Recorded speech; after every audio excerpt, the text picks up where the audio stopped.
ደህና ነህ ሞገስ? ደህና ነኝ። አንቺ ደህና ነሽ? እንዴት ነሽ? ሞገስ የዝና ሰዎች ሳይሆን አይቀሩም። እየመጡ ነው።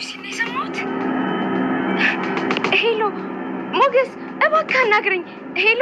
አንተ እዚህ ነገር ውስጥ ምንም እንድትነካካ አልፈልግም። ብሩክ በቃ ተወኝ። እሺ ቅድስቲ፣ እኔ በህይወትሽ ላይ ትልቅ ለውጥ እንዲኖር እፈልጋለሁ። ህልሜን እውን በማድረግ እኮ ለውጡን አሳየከኝ። ስለዚህ ቀለበት ነው የምታወሪው? ለእኔ ከዚህ በላይ ምን ደስታ አለ ብለህ ነው? እስኪ አስቢ፣ ለዚህ ቤተሰብ አንቺ ምግብ አብስለሽ፣ ቤት አጽድተሽ፣ ልብስ አጥበሽ፣ ስንቱን ነገር ሰርተሽ፣ ምን ልበልሽ፣ ብቻ የቤተሰቡ ጫንቃ እኮ አንቺ ላይ ነው ያለው ማለት ነው። ከልብ ነው ግን ይሄን እያወራክ ያለው?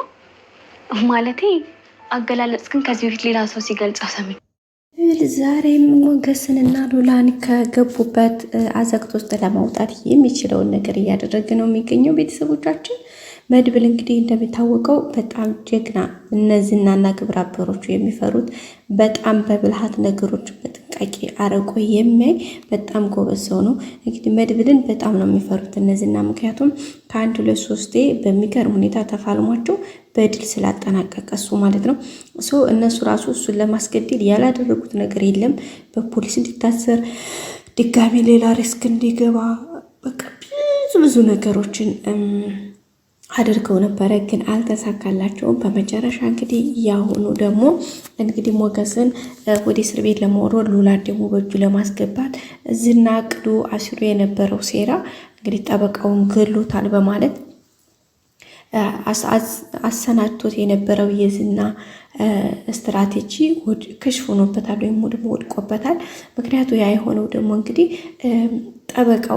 ጠበቃውን ልገል ማለት ሞገስ መጥቶታል። በእርግጥ ሞገስ ራሱ አይደለም የመጣው፣ እንግዲህ ራሱን ለመከላከል የሰው ልጅ መቼም አልሞት ላይ ተጋዳላይ እንዲሉ የሚችለውን ያክል ሰው መቼም ሳይፈራገጥ አይሞትም እና ያንን ለማድረግ ነው ሞገስም ሽጉጥ ደቅኖበት ያንን ሽጉጥ ማለት አይኑ እያየ ወደ ራሱ እንዳይተኮስ የሚችለውን ያክል ፋይት እየተደራረጉ ነበረ። በዛ ሰዓት ላይ ሽጉጡ ወደ ጠበቃው ነው የተተኮሰው ማለት ነው። ከዛ ውስጥ ጠበቃው ወደቀ፣ ያው ደምቷል ምናምን፣ እጁ ላይ ደግሞ አይቶታል ሞገስ።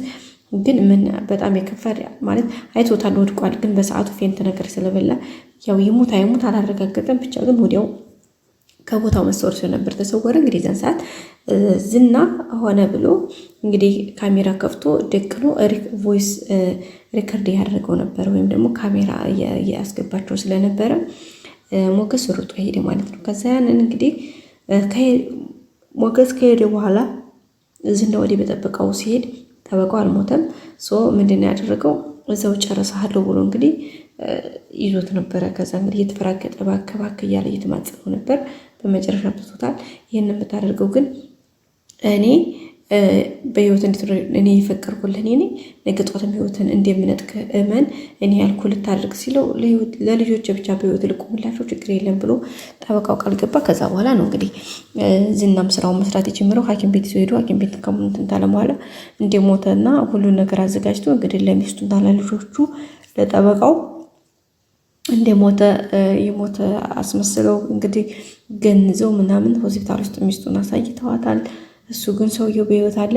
ከዛ በኋላ እንግዲህ አስከሬን ነው ብለው የሬሳ ሳጥን ውስጥ ምን አድርገው እንዲሰጡ ምንም አይታወቅም።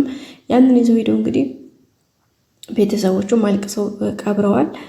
በዛም እንግዲህ አሁን ላይ በፊት ይኖሩ የነበረው በባለቤቱ ምንም አይነት ስራ አልነበራትም። እሱ በሚሰራው ነበር ቤተሰቡን የሚያስተዳድር ቤት ኪራይ የሚከፍለው።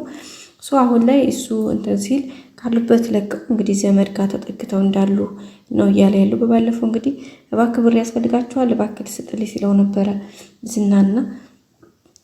ዝናም እንግዲህ መጀመሪያ ምንም አታስብ ቤተሰቦችን እኔ እረዳልሃለሁ ብሎት ነበረ። ከዚህ ከአዲስ አበባ ከከተማ ከዚህ ግድም እንዲጠፋ እንዲወጣ እንትን ያለ የነበረው።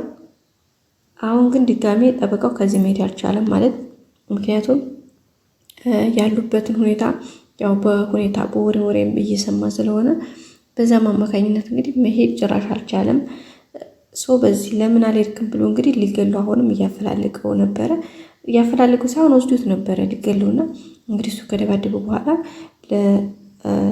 አብሮት ለሚሰራው ጨርሰው ግን ድምፅ እንዳያሰማ ሰው እንዳይረብሽ በማለት ነበር ትእዛዝ ሰጥቶት ሄደው። እንግዲህ ያኛው ልጅ እገላለሁ ብሎ ሲዘጋጅ ጠበቃው እንግዲህ በስኪን ወቅቶት ወይም ደግሞ በስለት ወቅቶት አመለጠ ማለት ነው። ካመለጠ በኋላ ያው ጎዳና ላይ ነው ያለው። እንግዲህ በባለፈው እንዳያችሁት ደውሎ ለመድብል ያለውን ነገር ነግሮታል። ግን መድብል አላመነም።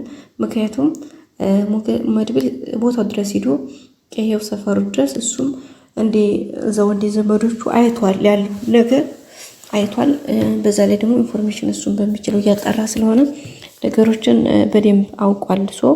እንዴት ይሄ ነገር መልሶ የዝና ሴራ ሊሆን ይችላል የሚል ፍራቻ ውስጥ ነው አሁንም የሚገኙት። ግን ቢሆንም ምንድን ነው አሁን ያሰበው መድብል መቃብሩን ቆፍረው እውነት የተቀበረት መቃብር ውስጥ እውነት አስከሬን አለ የለም የሚለውን ለማየት ገብቷችኋል ጋይስ?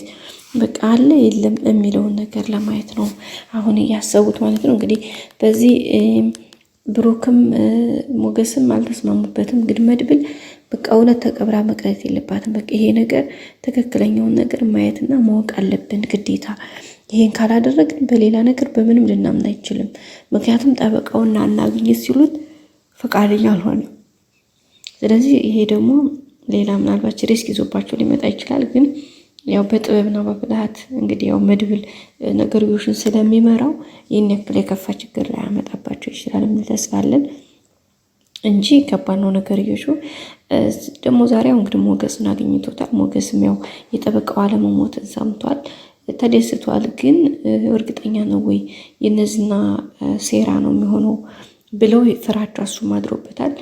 ሊሆንም ላይሆንም ይችላል። ግን ይሄን ነገር ማድረግ አለብን እያለው ነበረ። ሞገስም እንግዲህ አብሬ ነው የሚሄደው፣ መሄድ ካለብኝ እኔም አብሬ እሄዳለሁ እያለው ነበረ። መድብል ደግሞ ነው አንተም ሆንክ ብሩክ ከኔ ጋር በዚህ ጉዳይ መነካካት የለባችሁም። መጨረስ ያለብኝን ነገር እኔ ራሴ በመጨረስበት መንገድ ጨርሰዋለሁኝ እንጂ እናንተ በፍጹም አትገቡም እያለ ነው የሚገኘው። እነሱም ደግሞ በፍጹም አንተ ብቻ እኔ ነገር ማድረግ ያለብም እያሉ ነው የሚገኙት። ሌላው እንግዲህ ብሩክ ወደ ቤት ያመጣት ሰራተኛ ያው እንደሚታወቀው የማህሌት ተላላኪ ወይም ደግሞ የማህሌት ምንድን ነው የምትባለው ስራ አስኪያጅ በላት እንግዲህ እነ ብሩክ ቤት ገብታ ያለውን ነገር እያስተካከለች ነው። ግን እሷ ማህሌት የላከቻት ለሌላ አጀንዳ ነው። እሷ ግን እዚህ ጋር መጣ የሚገርም ቤተሰብ ነው፣ የሚገርም ፋሚሊ ነው። በዛ ላይ ደግሞ መድብልን እንደዛ አይነት ሸበላ መኖሩን ለምን አልነገርሽኝ ምናምን እያለች ነው። ማህሌት ደግሞ እሱ ነገር በጣም ነው የሚያናድዳት። ምክንያቱም ሰው መስለውሻል እነዚህ አስመሳዮች ምናምን እያለቻት ነበረ።